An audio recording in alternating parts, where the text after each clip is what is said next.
சத்து மாவுக்கு தேவையான பொருள் கருப்பு கவுனி அரிசி, கேழ்வரகு, அப்புறம் சிவப்பு அரிசி,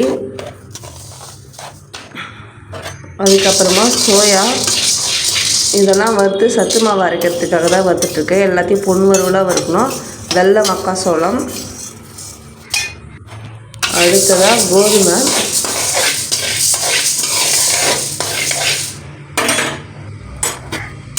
கம்பு. இதெல்லாம் நம்ம சிம்மில் வச்சு ஒரு பொன் வறுவலாக வறுக்கணும். வறுத்து அரைக்கும் போது நமக்கு சத்து மாவு டேஸ்ட்டாக இருக்கும்.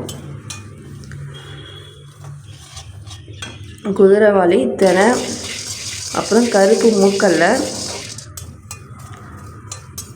வரகு, பார்லி, கொள்ளு கொஞ்சமாக மட்டும் ஆட் பண்ணிக்கோங்க, 100 கிராம் அளவுக்கு. இது எல்லாத்தையும் நம்ம நல்லா பொன் வறுவலாக வறுத்துடணும். அப்புறம் இது கூடவே பச்சை பயிறு, அது ஒரு 1/4 கிலோ அளவுக்கு போட்டு நல்லா வறுத்து எடுத்துக்கோங்க. அப்புறம் உங்களுக்கு தேவையான அளவு முந்திரி பாதாம் சேர்த்துக்குங்க. இதில் நான் 100 முந்திரி 100 பாதாம் சேர்த்துருக்கேன். அப்புறம் ஒரு கைப்பிடி அளவு, ஒரு கைப்பிடியில் 1 ஸ்பூன் அளவுக்கு ஏலக்காய் சேர்த்துருக்கேன்.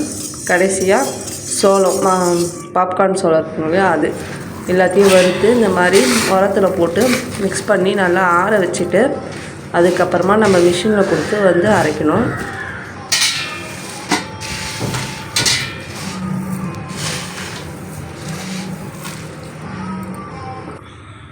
மிஷினில் கொடுத்து அரைச்சதுக்கப்புறமா மாவு இந்த அளவுக்கு வந்திருக்கு.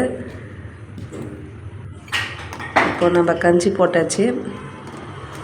இப்போ நம்மளுடைய சத்து மாவு கஞ்சி ரெடி ஆகிடுச்சு. எந்த பதத்தில் இருக்குது பாருங்கள். இந்த வீடியோ உங்களுக்கு பிடிச்சிருந்தா லைக் பண்ணுங்கள், சப்ஸ்கிரைப் பண்ணுங்கள்.